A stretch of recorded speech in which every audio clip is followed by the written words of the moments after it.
ಬಿಸ್ಮಿಲ್ಲಾಹಿರ್ ರಹ್ಮಾನಿರ್ ರಹೀಮ್. ಅಲ್ಲಾಹನ ಅಂತಿಮ ದೂತರಾದ ಮುಹಮ್ಮದ್ ರವರ ಪವಿತ್ರ ಸನ್ನಿಧಿಗೆ ವ್ಯಕ್ತಿಯೊಬ್ಬರು ಆಗಮಿಸಿ ಭಾವಪೂರ್ಣ ಧ್ವನಿಯಲ್ಲಿ ಹೀಗೆ ಅರಿಕೆ ಮಾಡಿಕೊಂಡರು. ಓ ಅಲ್ಲಾಹನ ರಸೂಲರೇ, ನನಗೆ ವಯೋಸಹಜ ಕಾಯಿಲೆಯಿಂದ ಬಳಲುವ ಒಬ್ಬಳು ತಾಯಿಯಿದ್ದಾಳೆ.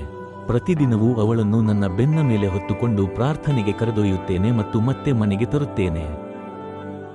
ಪುಣ್ಯ ಪ್ರವಾದಿಗಳು ಆ ವ್ಯಕ್ತಿಯತ್ತ ನೋಡಿ ಉತ್ತರಿಸಿದರು, ನಿನ್ನ ತಾಯಿ ಒಂದು ನಿಸ್ವಾರ್ಥ ನೋವಿನ ಉಸಿರಿಗೆ ಕೂಡ ನೀನು ಹೀಗೆ ಮಾಡಿದರೆ ಸಾಲದು. ಅವಳ ಕಾಲಡಿಯಲ್ಲೇ ಸ್ವರ್ಗವಿದೆ ಎಂಬುದನ್ನು ಮರೆಯಬೇಡ. ನಿನ್ನ ತಾಯಿಯ ಸೇವೆ ಮಾಡುವುದೇ ಅಲ್ಲಾಹನ ಮೆಚ್ಚುಗೆಗೆ ಪಾತ್ರವಾಗುವ ಶ್ರೇಷ್ಠ ಮಾರ್ಗ. ಈ ಸೇವೆಯು ನಿನ್ನನ್ನು ಸದಾ ಸನ್ಮಾರ್ಗದಲ್ಲಿ ಕೊಂಡೊಯ್ಯುತ್ತದೆ. ತಾಯಿಯ ಪ್ರೀತಿ ಮತ್ತು ತ್ಯಾಗಕ್ಕೆ ಸರಿಸಾಟಿ ಯಾವುದೂ ಇಲ್ಲ. ಇಲ್ಲ, ಒಮ್ಮೆಯೂ ಸಾಧ್ಯವಿಲ್ಲ. ನಿನ್ನ ಋಣದ 100% ಕೂಡ ಆಗದು. ಆ ವ್ಯಕ್ತಿ ಕಾರಣವೇನೆಂದು ಮತ್ತೆ ಪ್ರಶ್ನಿಸಿದರು.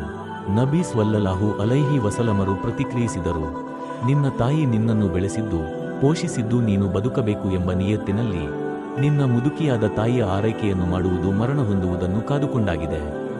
ಏನೇ ಆಗಲಿ, ನಿನಗೆ ಅಲ್ಲಾಹನು ಪ್ರತಿಫಲ ನೀಡಲಿ. ನೀನು ಒಳಿತನ್ನೇ ಮಾಡಿದ್ದೀಯಾ.